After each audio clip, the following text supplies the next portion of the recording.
Pemirsa, sekarang saya berada di kantor Bapak Ucep Prasetyo, Wakil Wakil Rakyat, anggota DPRD Kabupaten Kutai Timur.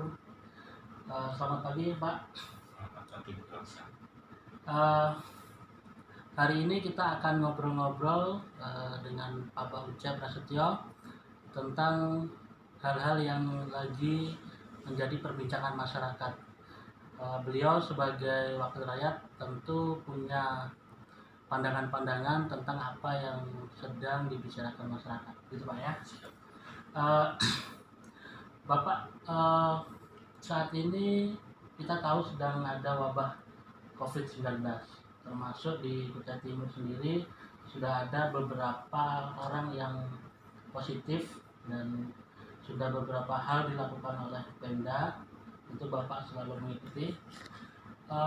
Saat ini yang lagi sedang dibahas atau lagi dibicarakan oleh masyarakat adalah tentang bantuan sembako dari pemerintah daerah Kabupaten Kutai Timur kepada masyarakat. Kita tahu sudah berjalan bulan lalu untuk tahap awal. Nah, dan di masyarakat terjadi berbagai perbincangan, termasuk ada kritik bagaimana ada yang bilang tidak tepat sasaran dan sebagainya. Pandangan Bapak sebagai wakil rakyat, terutama di dapil kota, tentu banyak mendengar. Bagaimana pandangan Bapak? Saya melihatnya itu terjadi karena memang saking ingin cepatnya pemerintah untuk membantu rakyat. Artinya buru-buru Pak ya? Iya, karena pemerintah ingin bantu, masyarakat juga aspirasinya adalah ingin segera dapat bantuan. Karena tidak semua rakyat itu punya penghasilan tetap, banyak rakyat yang nggak punya penghasilan tetap, harus dirumahkan, maka mereka butuh bantuan ya, untuk hidupnya mereka, buru-buru. Nah, kalau yang diurusin 1-2 orang itu gampang, tapi kalau diurusin banyak, itu yang akan jadi problem. Maka pertama karena buru-buru, kedua karena komunikasinya memang kurang memadai. Saya nggak menyalahkan karena memang buru-buru itu, karena waktunya harus segera itu. Memang ada beberapa oknum mungkin 1-2, tapi mayoritas juga ideal menyampaikan itu. Gitu. Jadi karena buru-buru dan komunikasinya kurang semua masyarakat mengetahui, itu akhirnya jadi polemik. Kalau waktunya memadai itu akan lebih baiknya terkondisi juga sih, kita tidak dibolehkan rapat-rapat secara fisik seperti itu. Kalau kondisi normal begitu, lebih baik ribut di depan daripada ribut di belakang. Artinya waktu pembahasan pengusulan di RT kalau boleh normal ya, di fix datanya, dikumpul, rapatkan gitu. Ributnya cukup di level RT atau desa baru dimasukkan, karena ini saya lihat kan ada tanggapan masyarakat berapa ya, itu nggak usah lewat RT, katanya RT oknum tentu ya, dan semuanya itu hanya nggak tepat sasaran seperti itu. Kalau terus saya tetap terharapannya tim khusus gitu, tetap saja seandainya tim khusus yang turun juga akan jadi masalah. Yang RT yang memahami lokasinya saja itu tetap dimasalahkan, apalagi orang lain yang nggak memahami itu, walaupun memang ada lah oknum 1-2 yang mungkin nggak tepat sasaran, tapi mayoritas ya tepat sasaran. Satu sisi yang lain adalah karena ada kuota, karena ada kuota ini RT serba salah. Kalau hanya nyangkut hanya soal program sembako ini saja, memang itu jadi masalah. Tapi kalau digabungkan dengan program-program lainnya, nanti masalah malah saya yakin itu bingung nyari sasaran. Program lainnya itu apa sih?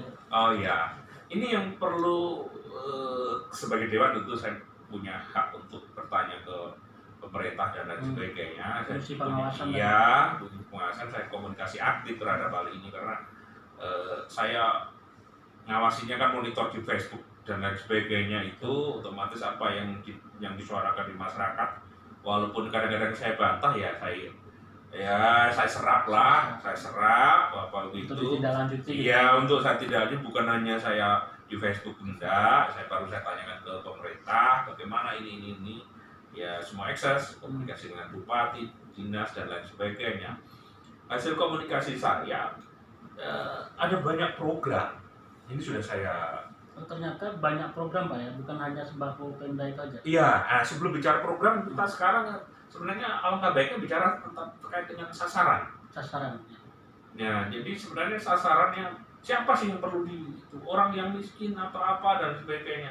Bukan untuk kalimat miskin kesampaikan lah. Tapi orang yang lagi susah alias kurang terdampak itu banyak lah ya, banyak lah. Pada intinya adalah kita ini perlu membantu orang yang tidak bisa mencukupi diri sendiri. Kalau ya nggak usah ngomong kaya. Kalau kaya itu tidak ada ukurannya. Tapi kalau untuk kebutuhan dasar ada ukurannya. Untuk hidup lah, hidup sajalah, hidup penting ada makan lah itu dulu. Itu ada ukurannya. Tuh. Kalau kaya tidak akan ada ukurannya. Iya itu. Makanya berarti hemat saya adalah masyarakat itu perlu kita kelompokkan jadi dua. Pertama yang sudah punya penghasilan tetap. Ya, ini misalnya PNS, TNI, Polri, karyawan swasta yang tetap ya, bukan yang harian itu ya, punya penghasilan tetap. Yang tetap punya penghasilan walaupun ada COVID. Iya, ketika mereka punya penghasilan tetap berarti sudah bisa survive. Ya sudah. Nah, ini sudah masyarakat sudah mandiri lah. Ya, kita nggak perlu pikirkan dulu ini. Ini pikiran dalam konteks itu.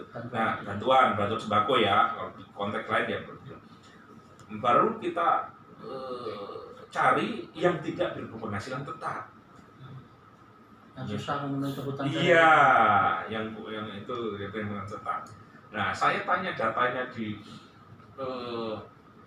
dinas kependudukan, saya itu penduduk kita 423.000 lah. 423.000 orang Pak ya. Orang, kakaknya itu 128.650, 128,5 lah.